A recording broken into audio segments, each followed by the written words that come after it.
So we are going to draw with color pencils today and then do a little bit of watercolor. So if you've got color pencils, you could just get them.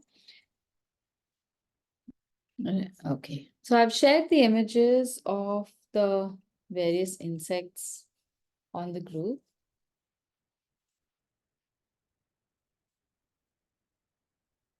And I've found that not many people use insects as a decorative motif.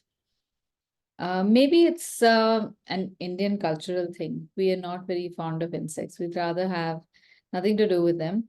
But in the West, there are a lot of places where insects are used, especially because they signify spring or summer, and it becomes like a package deal. If you're going to enjoy summer, you have to enjoy the insects.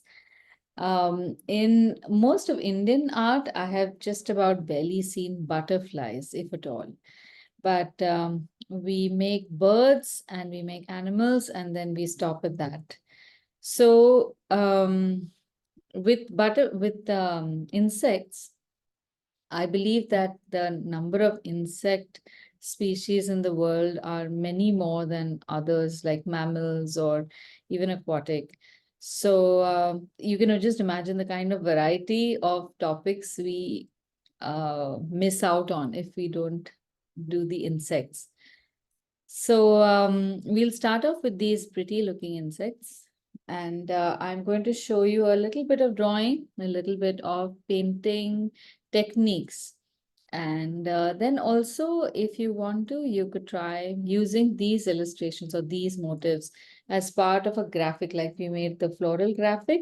The same thing, incorporate insects into your floral graphics and make that more expansive.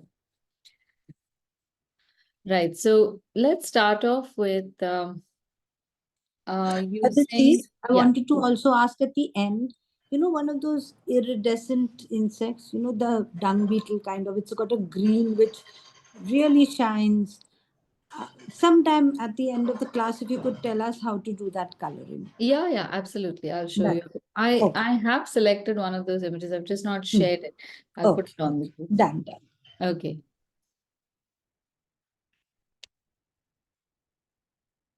Okay, these are the images. This is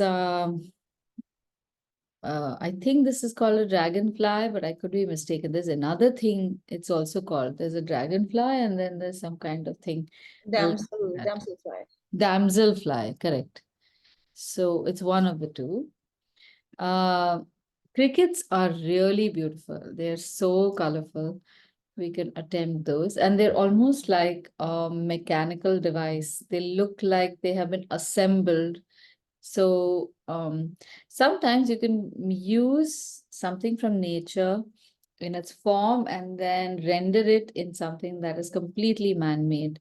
Like imagine a cricket that is drawn as it is, and then you will render it like as if it's made out of steel or glass or those kinds of materials. So insects provide for very interesting mixes of media and creative thought. Now, the beetle is often, I hadn't seen a beetle in my life till very recently, only because I've always grown up in an urban setting, and beetles are being so tiny, you get to see them only in the outskirts. So I assume that beetles are only temperate zone insects. But we do get to see them, but there are also different colored beetles. So I'm going to show you how to paint these. As a quick decoration, they can be made into little stamps or stickers very nicely. Now, whenever we get illustrations of objects which are symmetrical, like this one and the next one, I'm going to show you how you can sketch that as well. But today we are not looking at making very accurate illustrations. I want you to try to make very fluid illustrations. And I'll show you what that means. This is another topic that I've always thought beautiful, but till today, I must be honest, I never thought we could illustrate. But again, this too provides inspiration for a lot of different things. Imagine, now I studied fashion design and I kick myself that I never thought of using this as a sleeve design or a design for a collar or something that would look just fantastic. Yeah, someone else has added. Yeah, so is this Dipti? Huh, Yeah, that's I mean, as she was speaking of iridescent ones, yeah, yeah. So yeah. we'll try and paint these as well. They're not difficult. The colors may not match entirely, but we can create the effect of this kind of iridescence quite easily. All right, let's start off with first the damselfly, dragonfly.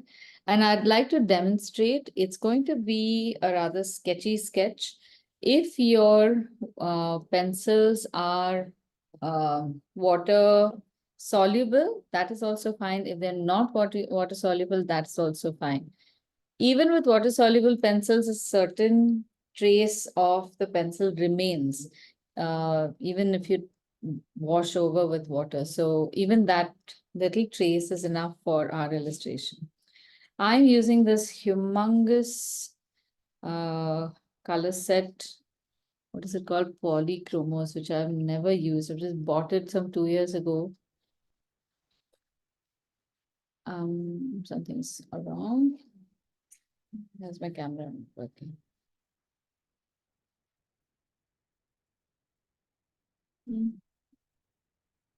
I don't know why.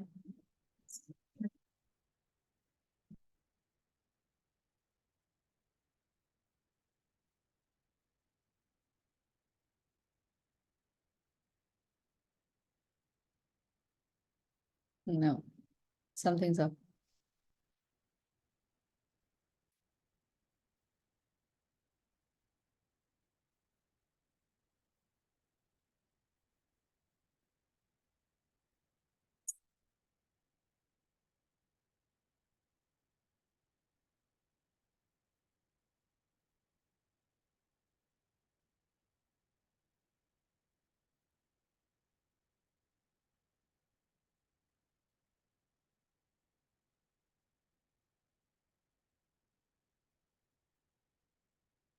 Okay, I'm gonna try this thing. You'll be able to see me and my phone.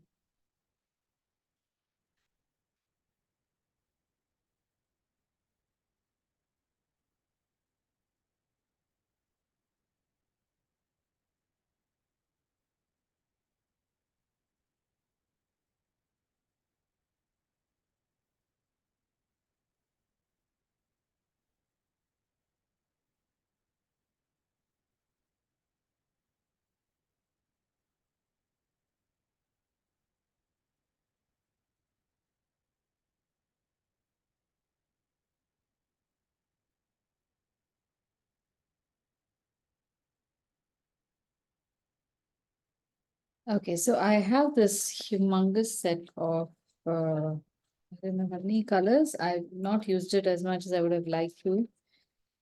So it's got a whole range of shades, which are all beautifully organized. I think half of me is afraid that I'm Gosh, you're showing off. Look at Yes. that. Yeah, and I don't want to use them. I've used it just once. I'll show you some pictures that I've tried to make with this. But yeah, so there's a whole range of browns, and I'm using a brown, this would be like a yellow ochre shade. Whichever brown you may have, you can use that. And we are going to make a very fluid illustration with this brown pencil. So I want to try and fill this whole page up with insects. The dragonfly is over here. Start off with just making these loose lines. Today, we are going to build from the structure that we see. Like you make the head, make whatever head parts you can see, and then from there, draw the next structure. try to draw the details while you are making that structure itself. Don't necessarily wait to come back to it. And then draw a nice wobbly line for the rest of the body. If you feel you want to make adjustments, make the adjustments in that shape itself. When it comes to the wings, draw the wings in the front first. So use your pencil to measure out the space. By now you have an idea of how you can use the given measurements. The measurement of the wing is about the size of our body and thorax. So you can make a nice wobbly line. And there's a few things that you should look out for. Like when you come to the end of the wing, my angle has gone wrong. The end is round on top and then it comes slightly flattish, and then it comes around like that.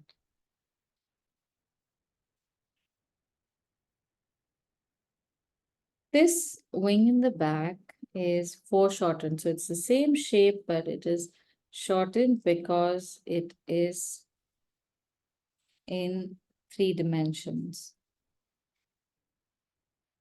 And then we have this third wing.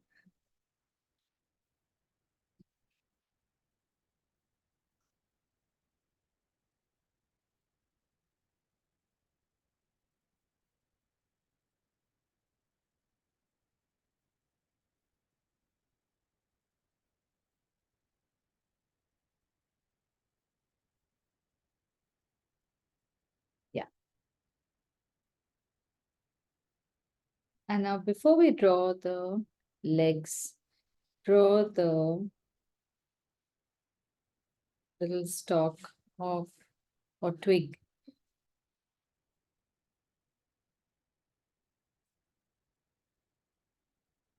And then see how the shape of the legs works. You might be able to get away with just drawing 3 legs instead of 6 because they're all just double lines. That should work.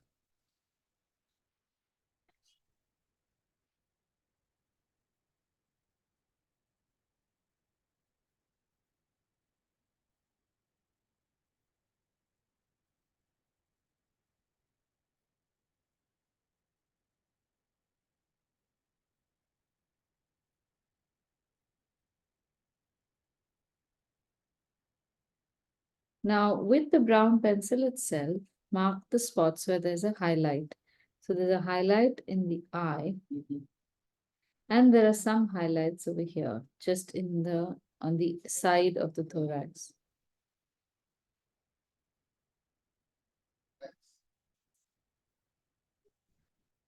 Now here we can use the brown pencil to mark out the areas which are dark first.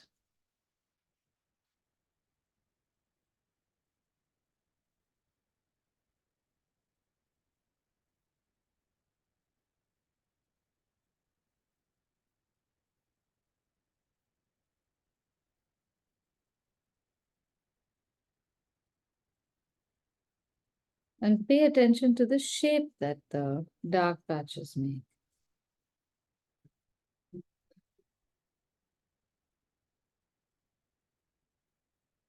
Within this, you can also make a few key lines.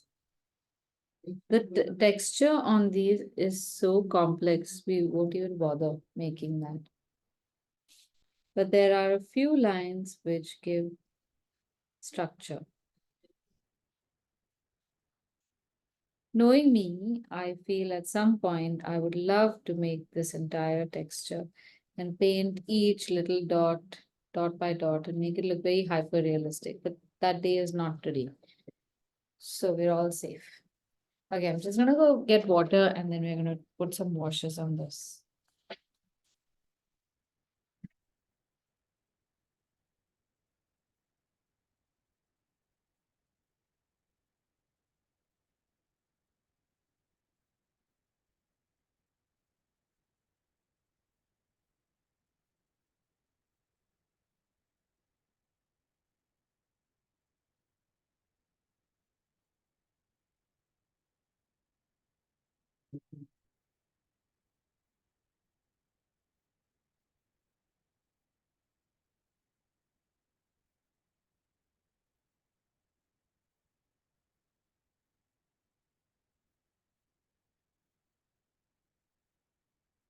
Now I would use a number 10 brush for these washes, and I'll encourage you to do the same.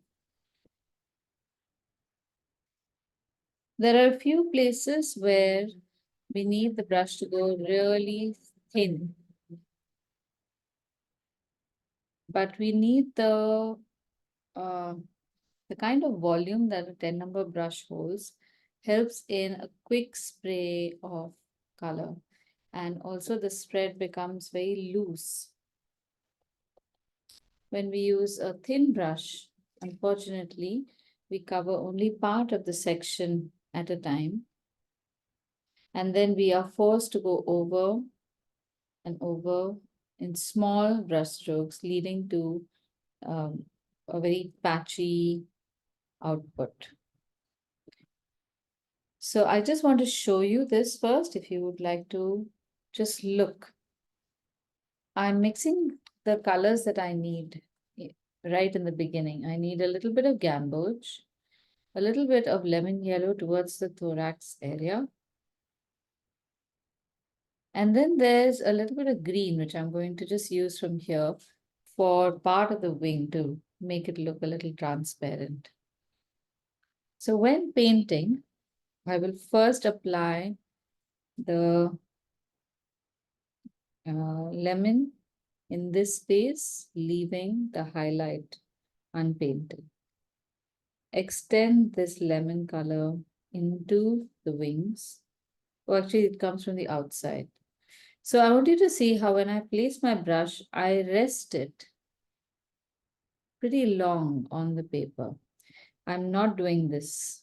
So press it down and then take adequate amounts of gamboge and gently touch the paper when you are applying the paint. So don't just dust the paper with your brush, or and also don't massage the paper.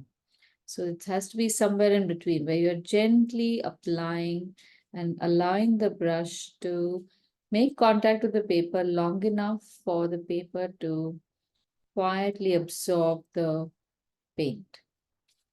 In one place, I'm going to add a little bit of green and let it just float in that space.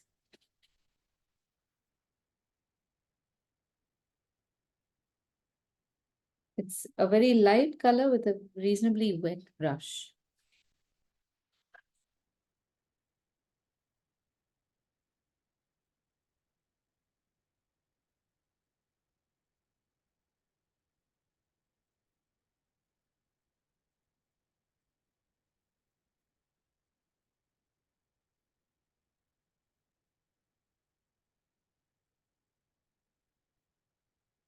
Now, after you've painted this, I'm going to be moving very fast so that I don't give you too much time to dwell on the wings.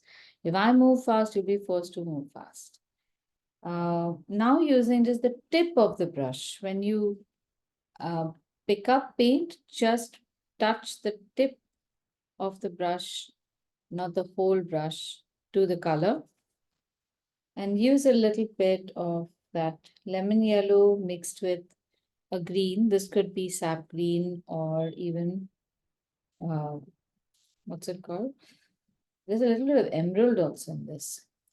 And just touch the paper at the thorax, base of the face, and a little bit at the shoulders. Then take a little bit of lemon and pull it down into the, what is this part called? I don't even know. This is the stomach. It's not the tail.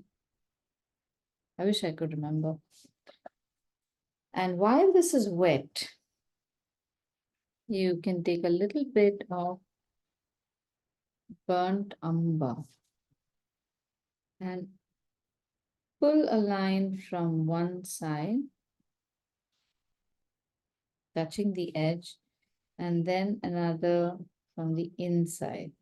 So I had hoped that my color would be wet, but my fan is on overhead, so my color has dried, but doesn't matter. I'm going to quickly absorb this into the design, making brief strokes only.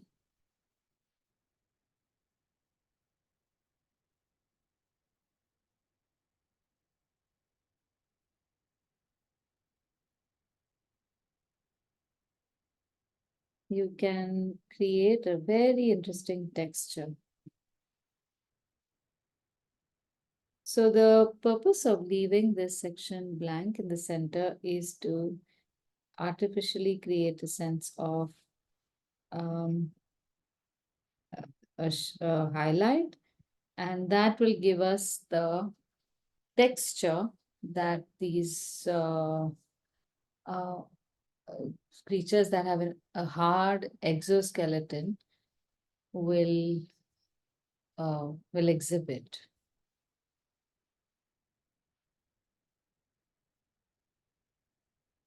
Now using the same brush and the same tip, don't be tempted to go to a smaller brush. You can use just the tip to draw in some of the details. This requires a lot of control and a lot of self-control also. Control of the brush to make the strokes in the right place, self-control to not go over and over and botch up something that you have decided prematurely is wrong.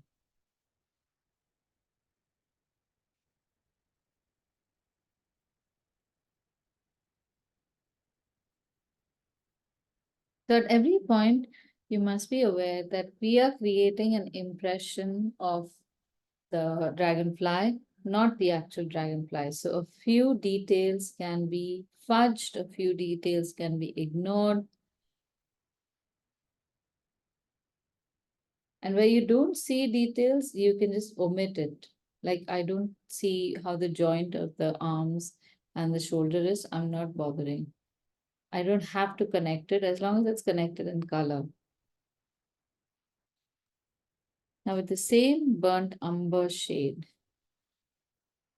if you can see the color on the wings, I want you to make this with just a stroke. So use a brush like this and just go across in a zigzag manner.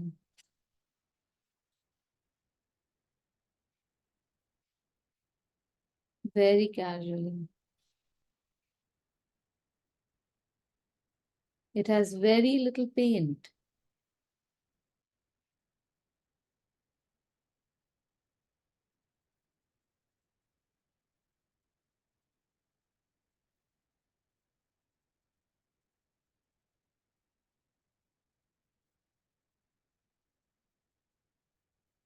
So when you make just a wash-like consistency, when the paint dries, it gives you just like a fuzzy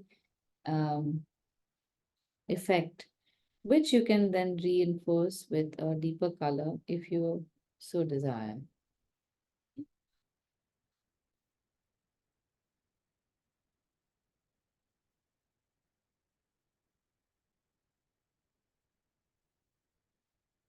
Now we will take a small brush, a thin brush, and using yellow ochre and scarlet, that's these two, and a wash of scarlet, we will paint the eye, and I'll show you how. Leave the highlight. At this point, I've just got yellow ochre in my brush. I'm using a 0 number brush, and I'm going to directly dip into scarlet, and I'm going to pull that color down while the previous color is still wet.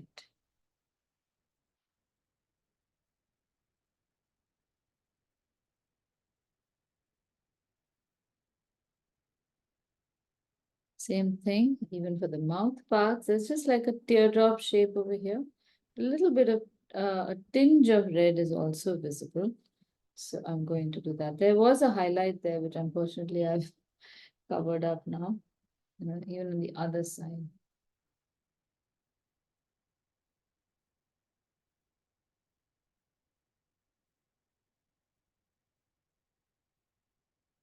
And now at this point, you can take a little bit of black, add a few spots. Saroj, have you just joined? Aditi, this is just scarlet, only scarlet.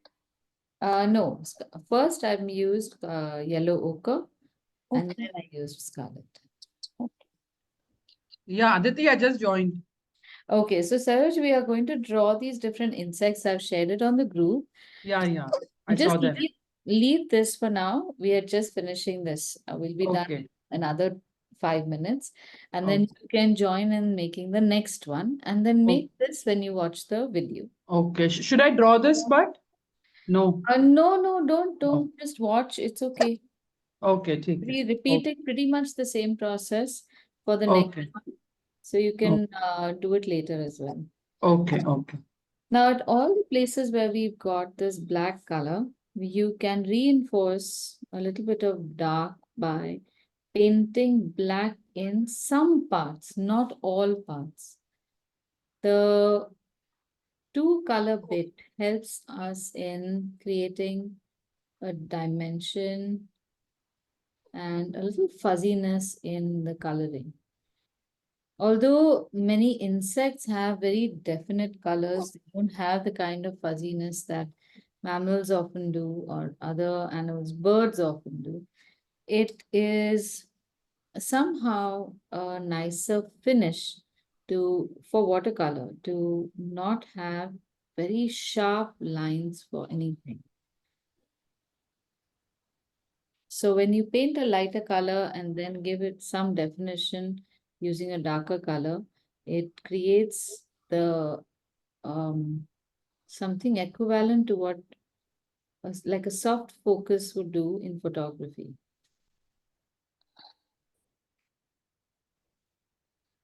Now the same technique you can use for black for the this texture. Thin brush and very watery, very little paint. And press the brush down.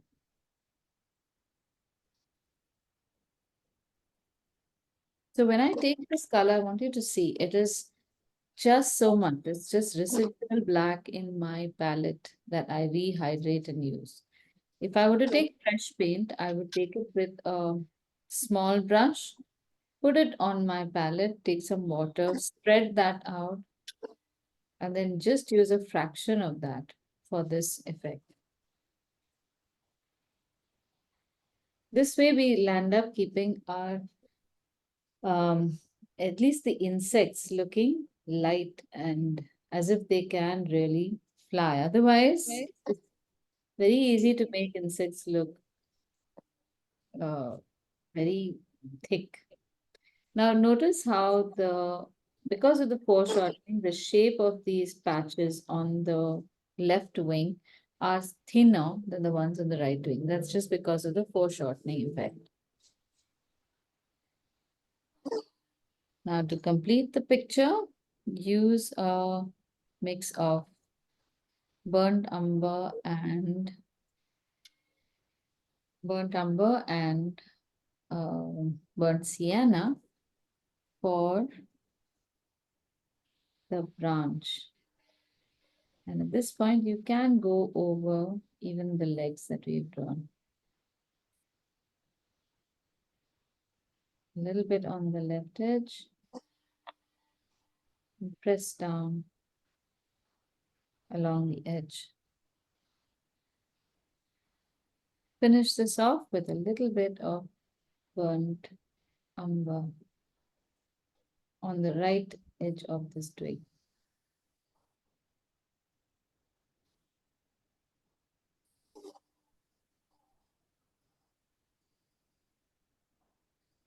Now we can always add deeper colors and make this even more intense. You could also paint the whole thing darker and use white pen to draw the texture in reverse. All these are the next possibilities. Now, before we move to the cricket, I want to quickly show you the beetle. So, Saroj, you could do this. For beetles, is everyone done with the dragonfly? Aditi ma'am, Yes. Neil. Hi, Neil. Hi ma'am.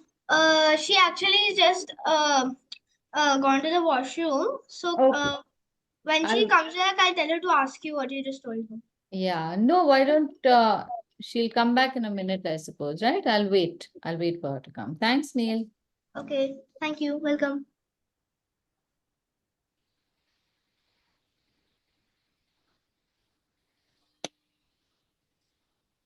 Let's see.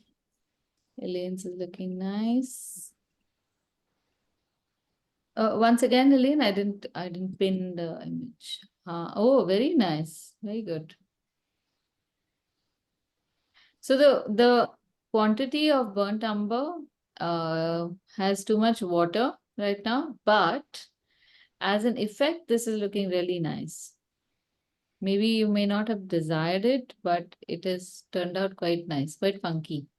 Yeah, the pools, you know, those clouds, what do you call them? The ones with the Clouds. edges. Yeah. Clouds, yeah. That happens with the burnt umber.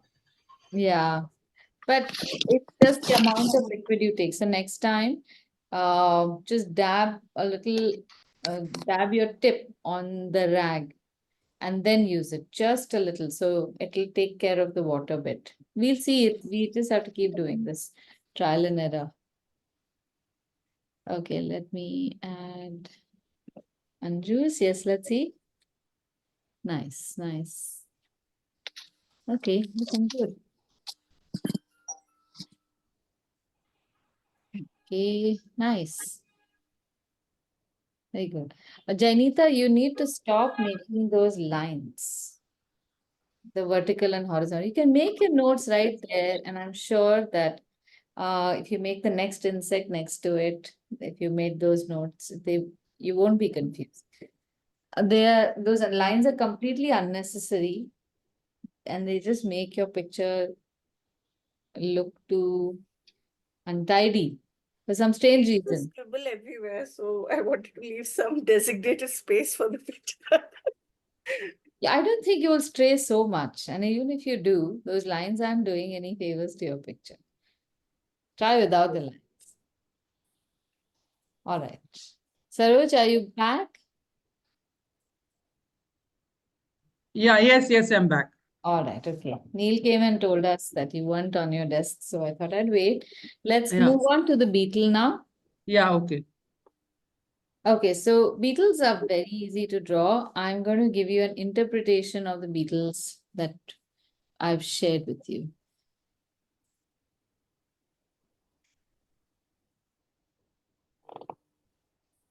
In this picture, you see that the beetles have a nice reflective hard shell, bright red color and dots, but also there is a shadow in one place, in some place. Sometimes it's on the top or right or at the bottom of the picture.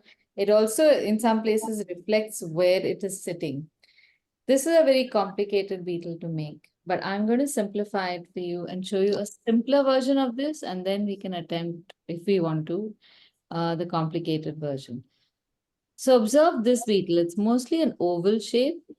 And part of the oval, after you've drawn the oval, you can draw a line across one side, which becomes the head. Not too many details, it's just black over there. Look at the construction or the placement of the dots. You have one dot in the center, and then these dots almost radiate outward on the diagonal on the wing, and then there are dots on the side.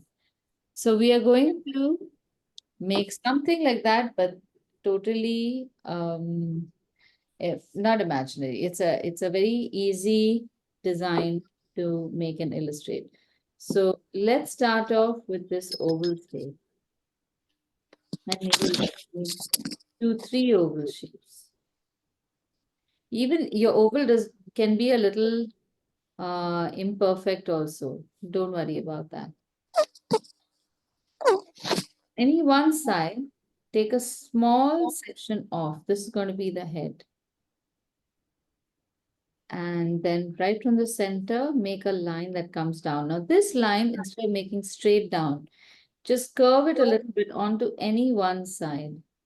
Just a slight curve.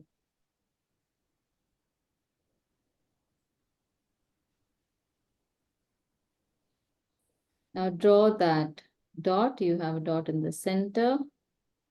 2 dots. Now these dots you will notice are ovals. And there are 2 dots here, and the one on the other side will not be visible. Likewise, one over here. These are oval and elongated along the same axis as the center lines. And this little one might have all the dots, but some of them would be half.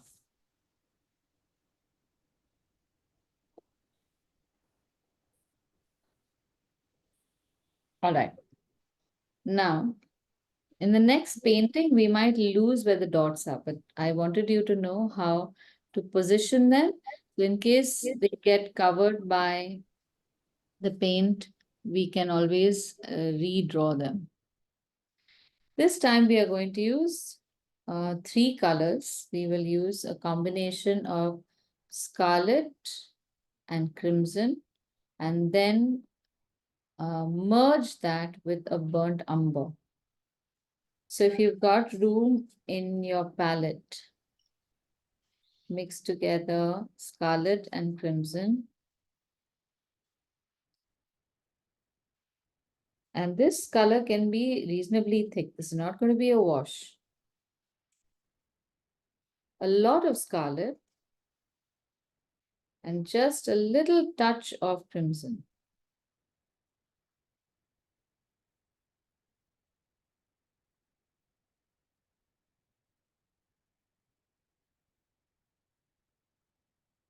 And hydrate keep your burnt umber wet and hydrated. Aditi, which number brush are you using? This one is number 4. Using number 4 now. Yeah. So I've also Only number 4? only number 4. Yeah. Okay. Right. Now I'm going to leave a highlight in some section. I want you to see this. Don't paint anything, just observe. In one section, I'm going to leave a highlight. I'm not bothered about whether it is part of the head or a dot is visible there or whatever. This is our red and crimson mixture. And I'm pulling that color down to the other side like this. Vertical strokes. And as I come towards the bottom, without washing the brush, I will take a little bit of burnt umber in the brush. I'm not washing the brush here. And I will insert it in to this wet edge. And then I will take an even more concentrated color of burnt umber and continue this till I come to the bottom. And finish it off. And don't fiddle. If we've done it right, the colors are, while they are wet, they will merge into each other and everything will be fine.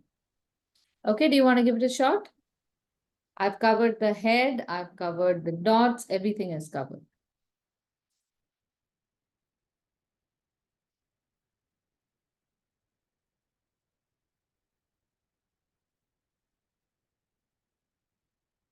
So when you're mixing paint, there are 3 different types of consistencies. The wash consistency is one which rolls about the paper very easily because there's a lot of water. Dry, you will be able to tell because the color dries up really fast. This is medium consistency, where it is the consistency of lotion or hand cream. So it won't, even if you turn the palette on its side, there's a very slow, sluggish movement of the paint. towards the bottom with gravity. You can see that it's very slow. This is the consistency we need. This helps give us a nice, thick, and intense color in the first round itself. Now, in the event that you are unhappy with your application, either you've got too many patches or your color is not as intense, then you can repeat the same process over the same areas. Okay, Aditi, which color do we have to take? I mean, how do we make out from the box? you have the color chart, right? No, Have you thrown that out? I don't know. It's some watercolor cakes which I have, Okay. which is my son's. I mean, there are no colors written in it, but Are they the same? Is it the same as mine? this is camel, yeah, it's the same. They're just round shape.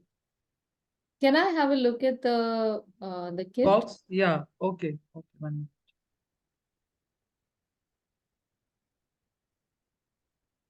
Hey, man. Yeah, this is the box. Wait, why did my video not come in? Start video as. It's not coming. What happened? Yeah. This one. Oh, okay. Those are not really nice colors for us, Saroj. Okay. But since you have only those right now, No, I have watercolor tubes. Should I get that? no, don't get tubes. That's too tedious, too much trouble. Okay, okay. You can pick up one of these kits. These are Show me nice. the box cover of that. I can see the name. I have the old kit. Now this comes in a red case. The you camel look for- watercolor cakes. Even this Yeah. is camel watercolor cakes only. Yeah, but that's it'll have a different code. This is called C18. C18. Okay, Yeah. okay. ठीक है. I'll buy that. So Yeah. I'll tell you what colors we're using. We are just using a bright red Okay. and a deep brown. Those are the two But colors. try it with that only now from here. Yes. Match the Okay. colors and see if Bright red and deep brown. right. So you're mixing those both in a palette. No, I am using them separately. This is the Okay. bright red. Okay. So I painted one section bright red, and before it dries, and without washing my brush, I pick up a little bit of the dark brown and then I paint in vertical strokes into the wet edge of the red color. Okay. So I have to paint the whole thing red first or half of it. No, just half of it. So not Okay. half, even maybe 3/4. 2/3 of it. Yeah. Okay. I'm going to show you one more time, but this time I'm going over the one that I've already painted so Okay. that I make it even more intense. Just observe this first. Don't paint, Okay. observe. Yeah. Then you'll be able to draw better. Okay. Okay. All right, so I'm going over this again because my colors need to be more intense. And this time round also, I'm just touching the paper, don't massage it in. Gently spread the paper with a very light touch because this is the second time round. And in the wet edge, I will add burnt umber. So I've not washed my brush. I've taken, because this is dried up, I'm taking my burnt umber. And in the wet edge, I'm making these vertical strokes and inserting the wet paint in the previous color and finishing it off like that. Wow. So the dark color will just merge into the earlier color. Okay. Okay, give it a shot. Yeah.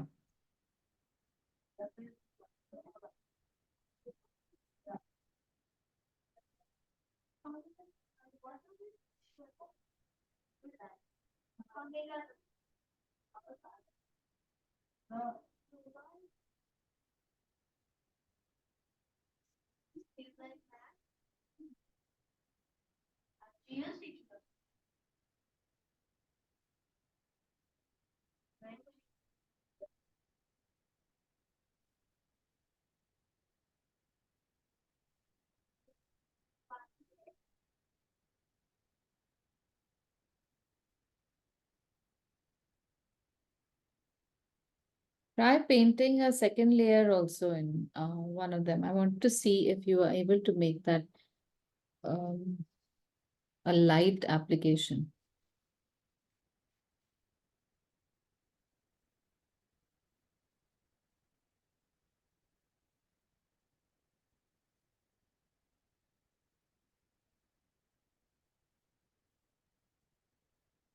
Whenever you're making a merge, you have to just try to get the consistencies of both colors to be similar.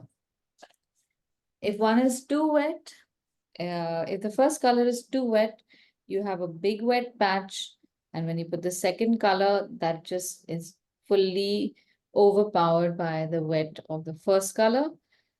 And the same thing happens in reverse. If the first color is the right consistency, but you have too much water or medium in the second color, the moment you come into contact with the first color, it just flows out into the first color without any restraint.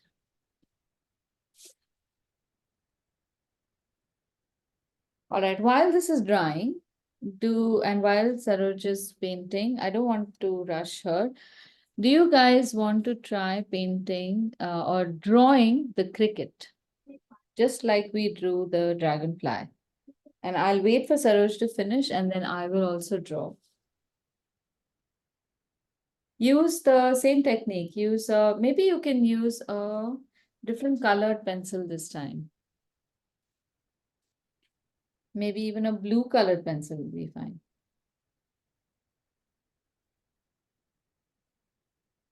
Aditi, the second time you have to do it after it dries up, the second Correct. layer. Yes. So I'll do the second one then, second Me round, no? Second oval. Yeah, paint the second oval. The first one I'll wait for to dry, then I'll come on it, no? Yes. Okay.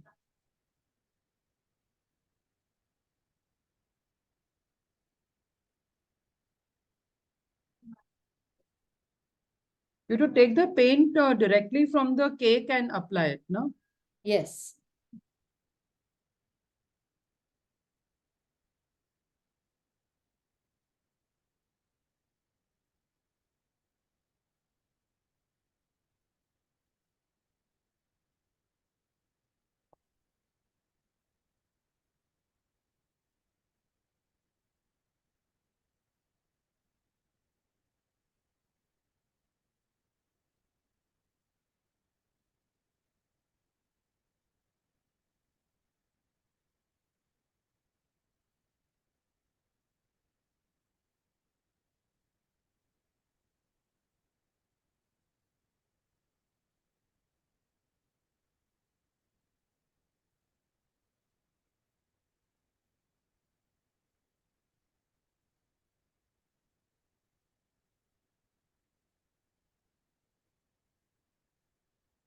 Okay, after you're done painting the second and the third one, before you paint the second layer, na Saroj? Yeah. We'll do the cricket. Okay. I want to show you how to do that one, and you Okay. can then come back to it at any vacant time in between. Okay. Yeah. All right, so let me share the image and then I'll give you an idea of how the drawing will be done. Everyone else has made some kind of animal drawing before, so they would know how to break this illustration up. So if you could just look at how to proportion this. I think Saroj and Bhavani is left. All right. So Saroj, you would benefit from this. So when you're drawing this, Yeah. look out for these signs. There's usually shapes that you can see, like a triangle shaped head. From the triangle shaped head, you will have a rectangular body. Halfway down the rectangular body, you will have a teardrop shaped wing. So there's all these cues you get. Then you have a shape like this, pointing towards what might be between 5 and 6 o'clock. So if this is the pivot of a watch and this is a watch face, what direction is this at? Or what direction is this at? These are the cues you use to make your illustration. And in this itself, you will see lots of internal geometric measurements. Like, for example, at 2/3 of the rectangle, you will see the legs of the front start. At half the rectangle, the legs in the back start, or the legs in the middle, like this. So there are cues everywhere. I want to share this image with you so that you can use the blue lines to make a skeletal shape and then start drawing.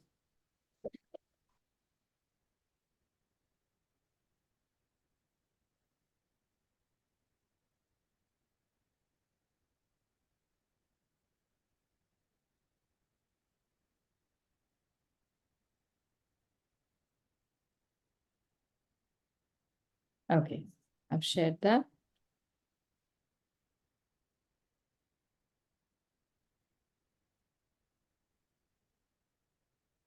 Now using a blue colored pencil, if you need the basic outline or the geometry that I've shared, if you need it, use it. Otherwise, just go with the original image and start drawing with that. Make your lines very fluid. Saroj, have you begun drawing? Yeah, I'm doing it. All right, okay. If you have any questions, do ask me, okay? Yeah, sure. So in this case, like we did before, fill in some of the details while you are drawing the body part, like certain shapes here and there.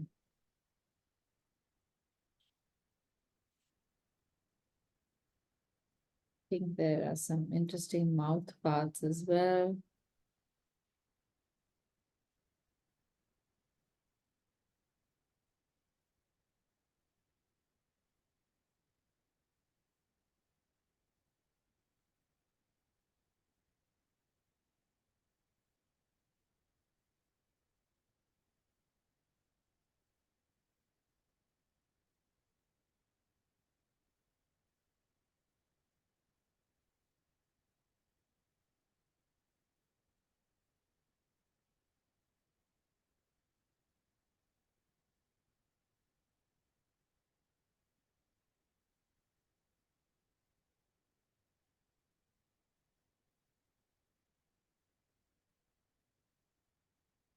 At every point, look at the line and contemplate how far do I draw this line? In what direction do I draw it? And you will have all the answers you need. Just make sure that your lines are strong.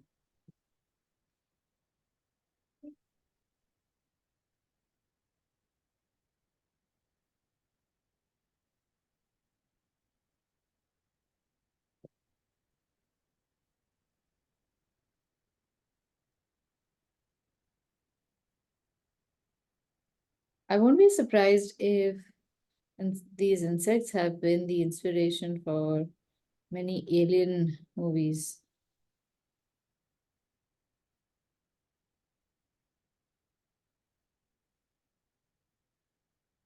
Anything they want to make look scary, they use these eyes, to multiple mouth parts and all. Yeah. I think when you look at mouth parts of flies and all these little things, up close spiders, they're quite scary if you magnify it. That is very true. I would be I know sharing- how many teeth and how many things coming out and eyes all over the place. My goodness, so they must be using that, right? And also, if we blow it up and imagine it at human scale, I would not be happy meeting any creature with these kinds of facial features in human size. Can you imagine what they must be feeling like looking at us? Completely alien and huge in their face. Exactly. Scary.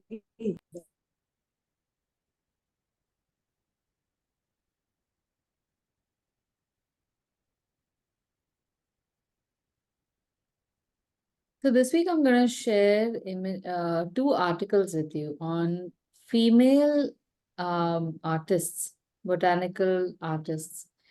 One, of course, was a celebrated botanical artist in her own right in the 17th century, at the turn of the 17th century. Her name was Maria. You're not doing your homework? Maria, what? I'll give you her name because that window is open right away. Yeah, Maria Sibylla Merian. Maria Sibylla Merian. She was a pioneering artist of, as it says, pioneering artist of flora and fauna. And she was born in Frankfurt, and she lived in Frankfurt, and later on with her daughter traveled at that time to Suriname. Suriname is a country in the north of South Africa. So unbelievably adventurous, both of them. Her daughter was Joanna. And in all these places, she would make almost identical, or not identical, lifelike botanical illustrations. She, in her pursuit of botanical illustrations, was able to understand the life cycles of insects better than many naturalists at that time. And I read somewhere that she was never given credit for it. So she sent out her illustrations to these guys and said, there was a big question about where insects came from. Metamorphosis or the birth of insects was not known. And she came and said, look, guys, I know this is how it happens. It's not spontaneous birth. There are eggs laid on particular plants, and there's caterpillars, and there's pupae, and so on and so forth. And they just laughed her off, never took her seriously. And I guess she didn't take them seriously also. But she said, okay, well, fine, you, whenever you'll learn, you'll learn. And posthumously, I think she was credited for this study because she had made actual illustrations. So they could not refute. Otherwise, I wouldn't be too surprised if the world of men of that time would have completely taken all her credit and called her just a hobby artist.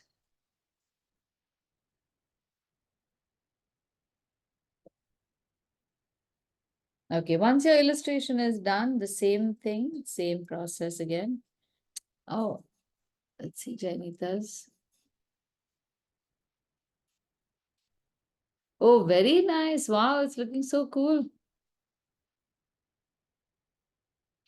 So I was going to suggest coloring this in the usual style like we did this, but I like the monochrome idea much better.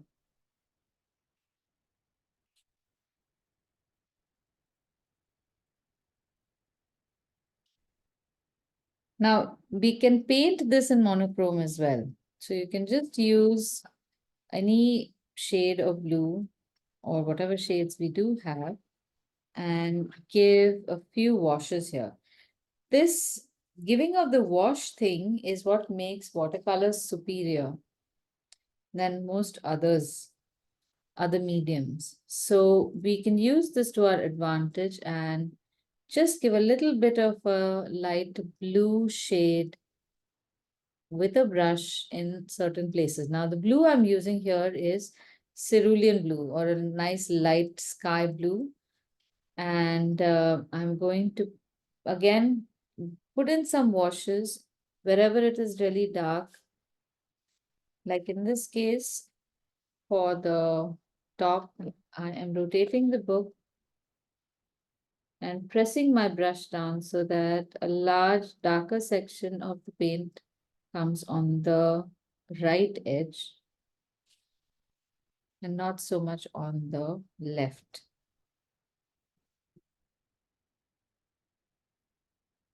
The strokes are still the same, very casual.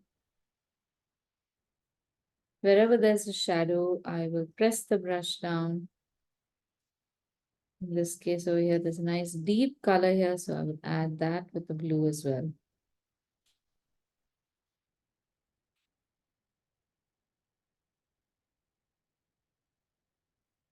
So if you are confused about where to put a dark, where to put a light, just put paint on any one side. Leave some side unpainted. It may not be consistent also. You might put paint at the bottom edge of this leg here and on the top edge of that leg. Doesn't matter. Wherever you see shadows, just put a wash of the blue. Remember to leave some parts unpainted. Few strokes on the face. And then we'll come back into this, maybe with black. Aditya, I just wanted to show you the drawing. Is it okay? Yeah, let me see. Can you see it? Yeah, it's looking very nice. It's okay? Yes, yes. Draw one line for the edge of the tree also on which it's standing. Edge of the tree. Actually, I didn't see that. Can you show? It's there on the reference image. Okay. Yeah, Fine. just look at the reference image and you can draw it. Where's the reference image? It's on the group. Okay, okay. Gotcha. So I can start painting now, at least? Yeah. Yes, you Okay. can start painting. The blue I have to take. Yeah.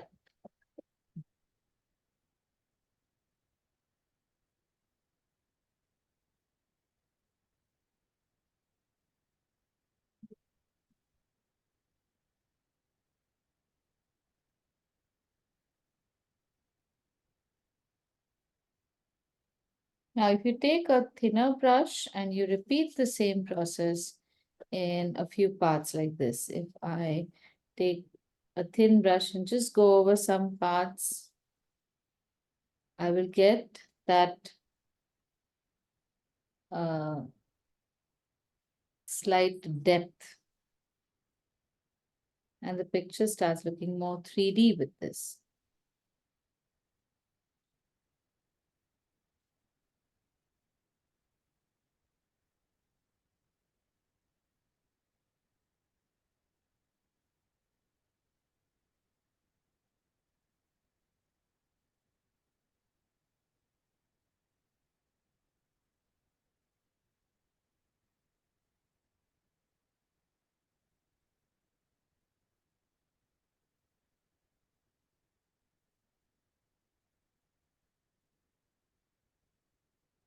And you will notice that there are a few dots in a few places. So do make those dots with a thin brush.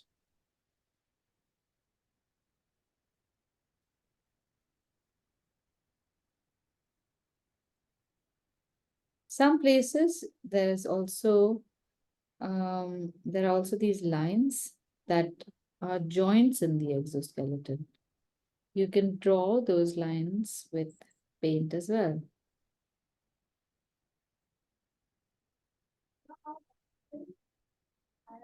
There was a movie many years ago called A Bug's Life. Have any of you seen that movie? I think it was a Pixar movie. You must see it I to. saw that, Aditi. Huh. But once more, there's a new one called it's a and the thing is on top, Real Bugs Life. And Real it's fascinating. So they're real insects, but they've built the story of a day in a tiny little spider in the city. And he's Wow. dodging things and he gets into a flower pot and there's a bigger spider there. And it's such a dangerous life. People are walking on the sidewalk of New York and he's scuttling from here to there, trying to find a meal, trying to find a house. It is amazing. The second one is, I think, about the praying mantis. There's one, and each one has been filmed in detail. There, the day in the wild, a day in the city. It is beautiful. You must see this Real Bugs Life. It's new, I think, this year. So Wow, I'll definitely see it. yeah. I often find it's so difficult for not just, I mean, bugs, it's even more difficult. But in nature, staying alive is such a difficult task and a day-to-day requirement. We tend to not pay attention to that too much. Yeah, because you see ants, in the city, like in our Yeah. places, they don't know when they're going to get washed off or put in the sun to, get out, or you just wash the lot out under the tap because they've gotten to your food, and it's horrendously dangerous for them. It is, I don't know yeah. when they're going to just get exterminated in large quantities. It's really something to think about. Or we unthinkingly, in fact, not unthinkingly, purposely, put hot water down the drain. Oh, We do, because you think, oh, yeah, I'll clean the sink. Well, there's a right. lot of little creatures just living there, Yeah. trying to make a living. It's quite dangerous, yeah. Aditi, that you're doing with a thin brush now, the same color, no? Same color, same color. It's like a second overlay. Okay, so you're doing the outline of it. I mean, the outline, the what we drew on that you have to do.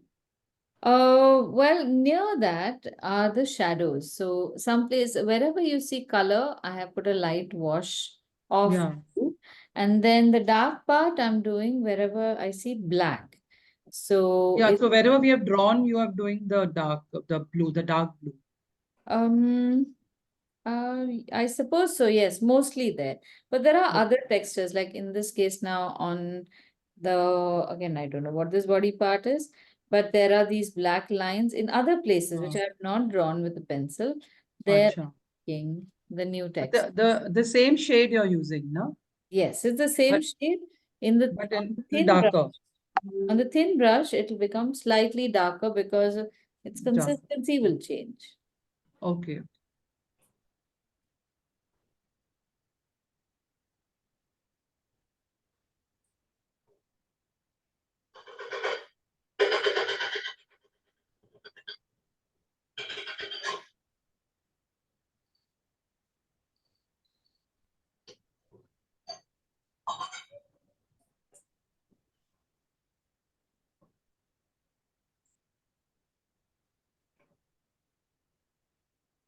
So these textures are made with just the tip of the brush being pressed down and making very weird shapes. Don't don't try to really draw fine shapes with this.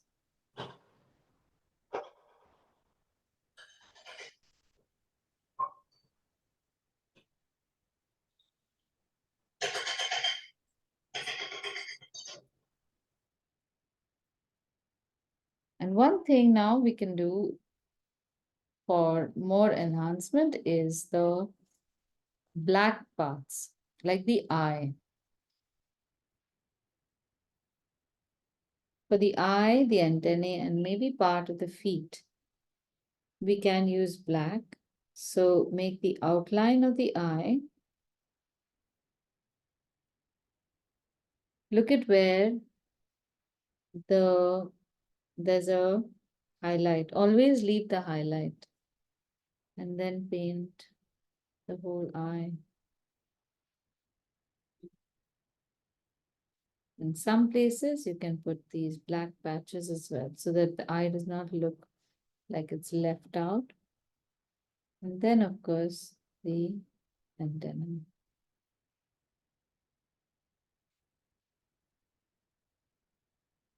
Now, the feet also have very nice, these almost look like those black Nike shoes on cricket's feet. So just a few patches here and there, and then maybe the ends of these parts over here. And the last bit could be a little bit of the knee. What I think is the knee, I'm sure it's something else.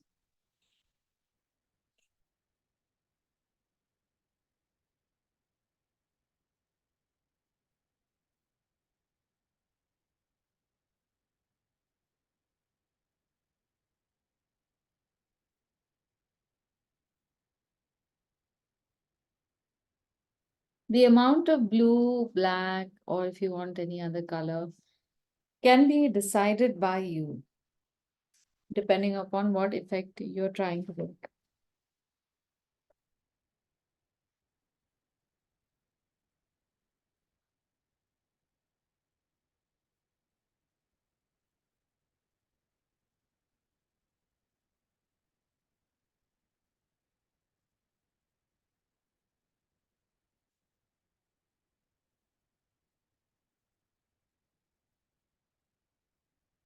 Now let's come back to the beetles. Do you remember where the head was? Use a regular pencil now to make that shape, because mine is completely gone. Then try to recall where you've drawn the wings and then draw the shapes, the dots. So in a V shape like that.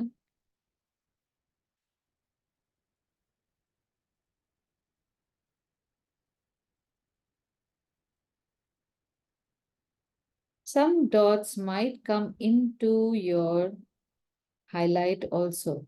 Let that happen. And again now we will use black to paint this part. So I have a nice smooth line here.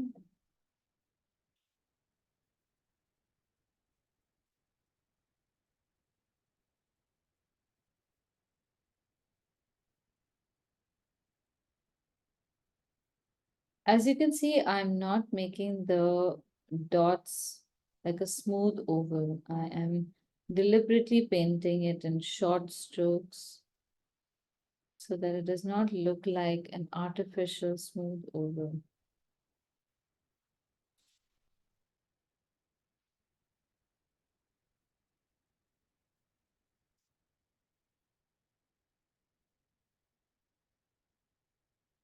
And we can then make two very tiny legs, or three actually, from one side.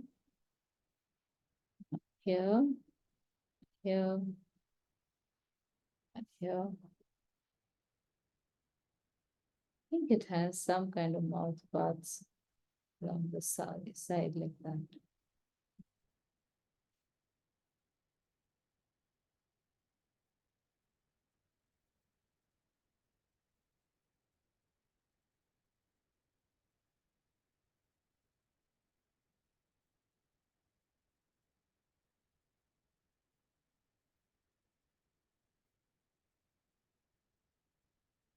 Oh, now here's one more thing. Forgot to do it for the first beetle. Let's do it for the second beetle. Before we paint the black parts, take a little bit of your blue, cerulean blue, and make this shape, an oval shape underneath or on one side, like the bottom and right side of the beetle. So you're making it on the side that you made the shadow.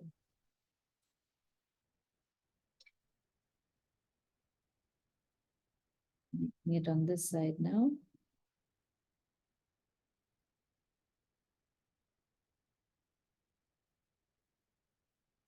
And let it dry, and then we will come back and do the black part. Hopefully I can make it on this fellow just a little bit. Yeah. Very dry blue. Okay.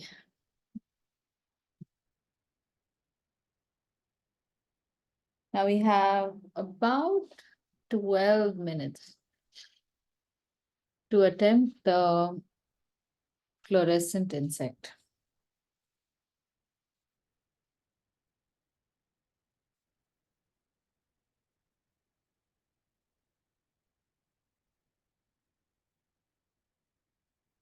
Let me look for that beetle.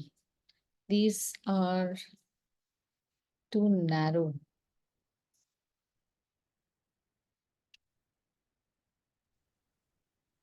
There's also a jewel bug which is quite bright and iridescent and broad.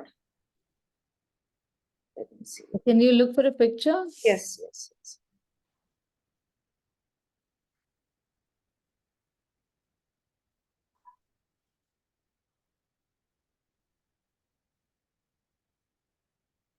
It's not the best, but I'll share it.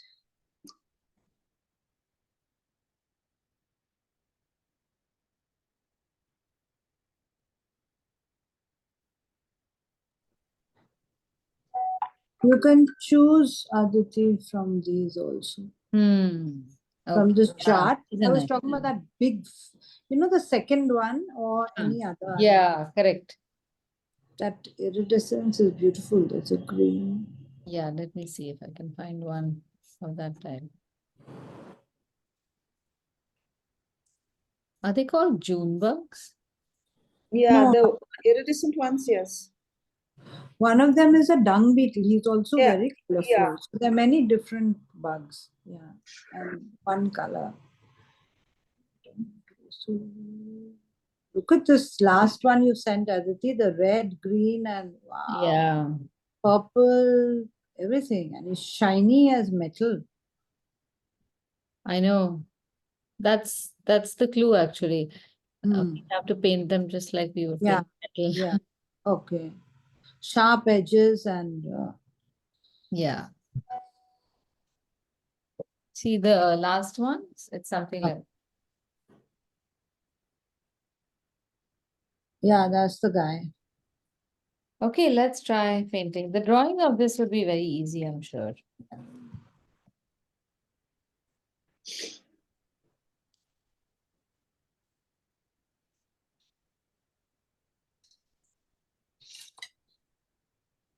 Okay, again over here, I think everyone is getting the proportions like an 19-20. So by now, you should be able to see the proportions better.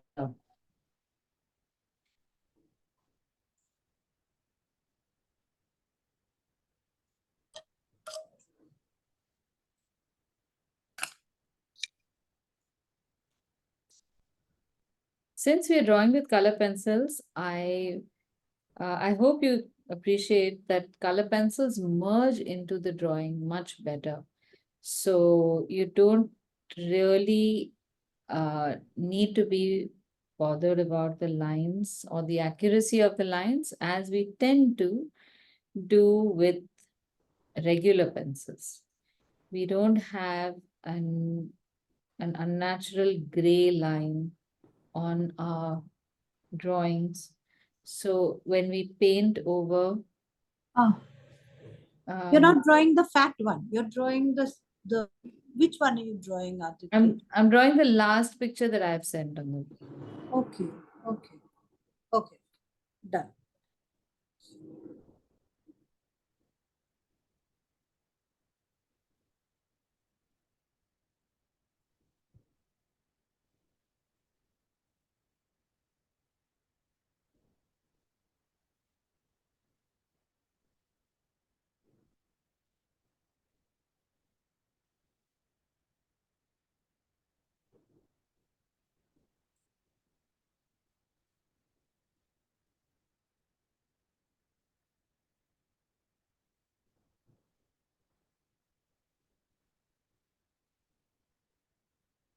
When you're drawing this itself, mark out the different tones of colors that you see. The highlights are very distinct.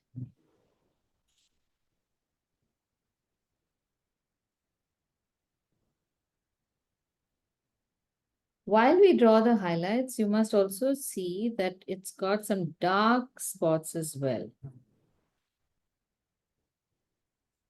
These dark shadows are often not given their due.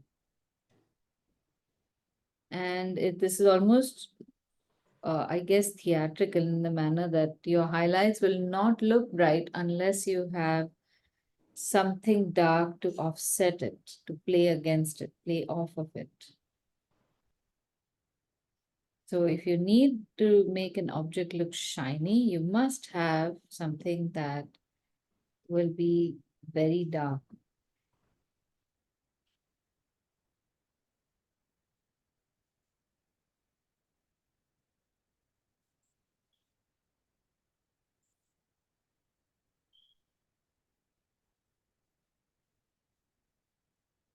For the hands or whatever, hands and legs of these creatures, there are certain spiky features, almost like thorns. Don't draw the thorns right now because those are fairly easy to draw. Just draw a central line of the leg as you see, and then you'll notice that we just have to make segments on that line on either side to create the illusion of those separate serrations. So it's almost as if those segments are strung like beads strung along a line.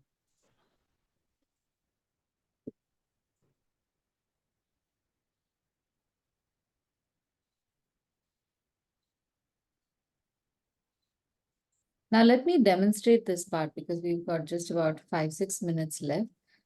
And you can watch this and repeat it across the rest of the beetle as well. First and foremost, notice the lightest color, not the highlight, the lightest color, and make a wash in that color. In this case, it is going to be cerulean blue. So I am putting a very, very light cerulean blue across most of this, but I'm leaving the highlights. So there are some highlights along the edge also. I'm going to leave those.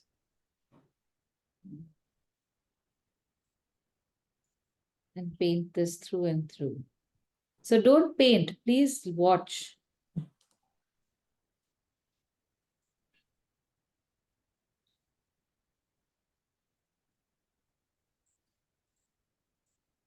Now at some point you can add a little deeper color.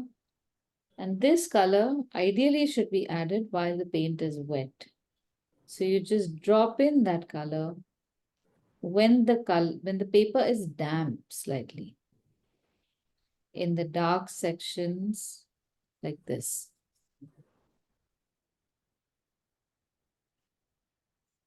If the color is light enough, then even if the color, if your base coat is not damp, you can just spread this around easily, even if it comes as strokes, like mine is happening over here now on the left. If it is light enough, you can still manipulate it and spread it around without having patches.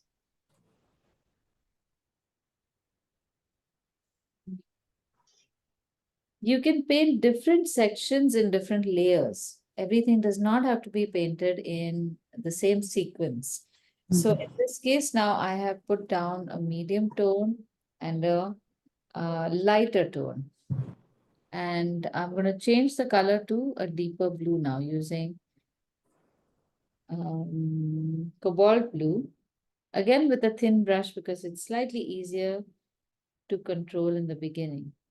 And again drop in some color wherever it is wet. So you keep adding color, but every time you add color, remember to paint something less or paint something else in that same area, carefully leaving these highlights and painting around them.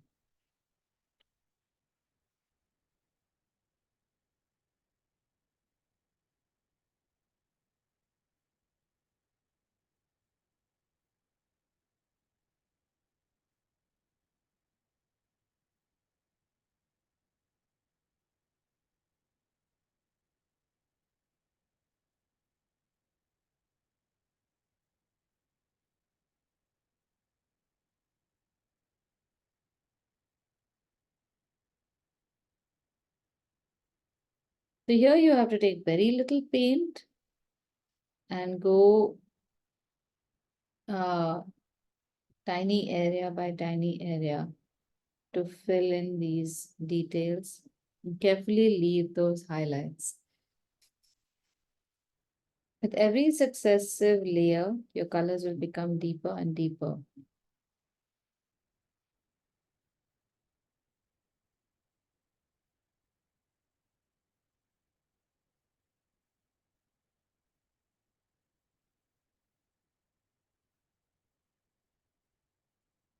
So these beetles are like the 10th standard illustration version of the ladybugs.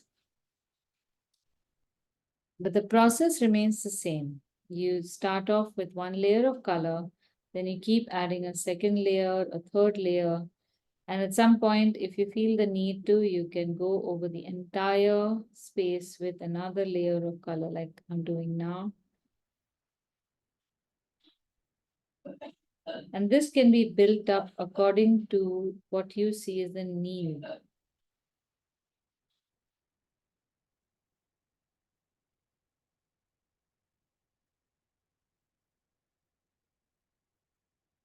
You can keep changing the consistency. Over here, I'm changing the consistency and make it a bit more watery. But you have to be in control of that. You need to know what is going to work where.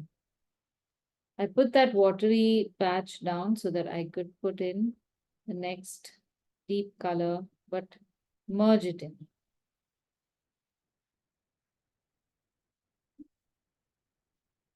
And then I will add the deeper shades.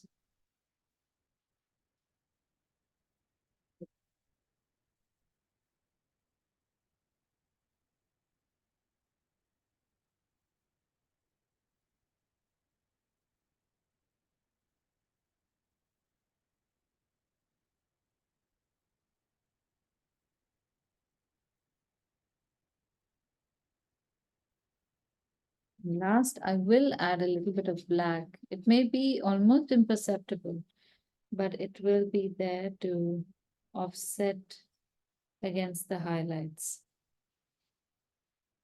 So just a little bit here. It's a bit much. We're wiping it away.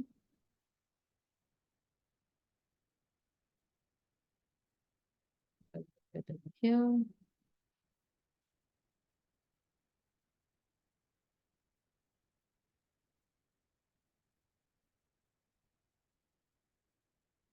Blending the edge off a little bit.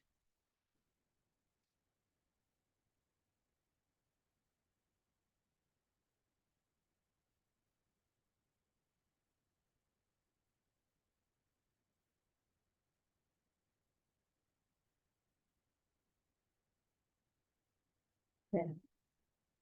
Now, if when we complete all of them, all the highlights in the right places will add to the effect of the glow. So you need to keep looking at the reference image with every color and figure out where you need to put in what color and work with very light layers one on top of the other. Don't be tempted to finish it really fast, put in one thick color. So go slowly, take your time, and you should be able to do this. So this page will look wonderful. And before we leave, oh, very nice. I want to share some other inspired images from this series.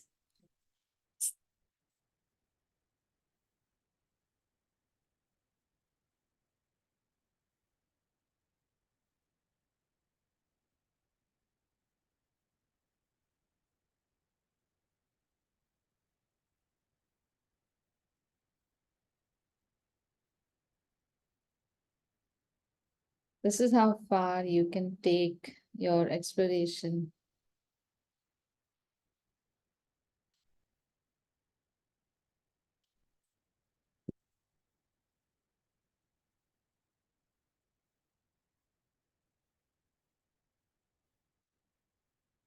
Okay, why is it not sharing? Ah, there it comes.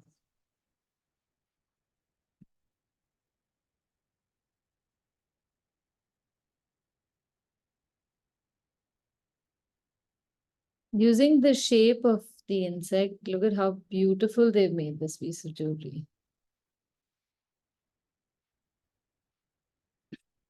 So it's the same insect that we were trying to draw right now. Yes, They're- scarab. Yeah, scarabs. Is to have these beautiful scarab beetles. Oh, look at that. Wow.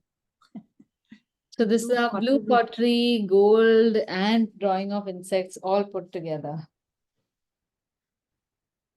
I think this is a very, very historic motif, maybe Egyptian. The scarab beetle had some mythological, I mean, religious significance for the Egyptians, but I don't know Right. what I've forgotten. We'll read it up. Yeah, Beautiful. and even this. How beautiful. So yeah, there's lots we can do with insects, and take up one of these pieces of jewelry also and make an illustration out of that. That will look good too. But fill up this page. Look for more insects of similar type or anything that you like. There are lots of moths you can try, lots of butterflies. I deliberately did not want to do butterflies because we've done butterflies before, and they are the most obvious go-to when it comes to insects. But you could look for many different ones. I personally don't like the creepy crawly ones, like the centipedes and millipedes, but I don't mind caterpillars. Caterpillars also, there's a huge variety. So try and draw that and try to fill up this whole page, almost like a study of insects.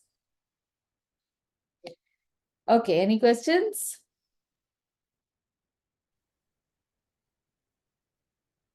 Actually, all these, Aditi, I just see they're all scarab beetles. Yeah. Beautiful, beautiful one. I just said scarab. We should just the one that you made exactly that Mm. in a purple. Yeah, yeah. So the scarabs. That's it. When you So- showed the jewelry, it turned. I remember. The trick to draw iridescent objects is like we drew the metal. Yes. Don't look at it as iridescence. It is a photograph of something. In some places where light is reflected and reflected white, you have a white patch. So you identify the color that you see in the location that you see it. Identify the colors in the neighborhood and just try to replicate that position and the color. And it's just, that is iridescence. Otherwise, every time we print a picture, we are creating iridescence. It's not that. And if you get really confused and actually print out a picture and see how the printer inks just mix together to create a color and they place them one next to the other. When you see it from afar, it looks like it's a shiny iridescent object. For the beetles, the eyes or something I have to do. No, that's it. It's all there in that black patch, that little black patch. I remember last time we had done brass and gold and pewter and Yes. steel. So that is a big. We will be doing that later in the year. That was one of the best exercises. We did so many Yes. different materials and they turned out really nice. Very nice. And especially those, you had also taught us these, these objects like that old telephone and stuff. Yeah, artifacts. Artifacts, right. That was also lovely. Yeah, we'll definitely do all of this. Okay, so next week, Tuesday, we are starting lettering. And I'm going to start you off with a Gothic script this time. So I want everyone to know a little bit about formal calligraphy as well. And if you like it, then of course, those of you who don't know, we have a calligraphy class on Fridays that you can join and then we learn one script at a time. Elaine is already there. She's scripting one script Struggling away. after a whole year. Janita is But there. I remember last year, not last year, year before last, we had bought these very inexpensive set of felt tips which had an angled edge, Chisel pens. a flat. Right. And that, I mean, I was impressed with what I was writing because it just came like, that black, what is it called? The black letter, black. Yeah, Gothic. It was quite impressive that it happened on its own with that pen. It does happen on its own. The script is designed according to this pen. So Very nice. Materials we we need need. to, Yeah. sorry? What materials we need to get? Buy some more stuff, yes. Yeah, we just need these very inexpensive chisel pens. They're, I'll show you how they are. And I'll also share on the group So Luxor Super Chisel, this is the brand that we can buy. And the pen looks like this. It is it's a felt tip pen, but it has an angled tip, flat angle tip, which is about 4 mm in width. And we will make our Gothic script with this. So sometime during the week, I'm also going to share the script with you beforehand. So you have a look at the script and then we will practice that. I'll explain everything to you during class. You're not expected to practice, but if you're anything like me, when you're given any material, you want to try it out, even if you don't know how to do it. So go ahead and do it. I don't stop anyone from trying to make a fool of themselves doing some art. That's always good. Okay, so I'll see you again next week. Bye, everyone. Thank you. Bye bye. Thank you. Thanks. Bye. Thanks.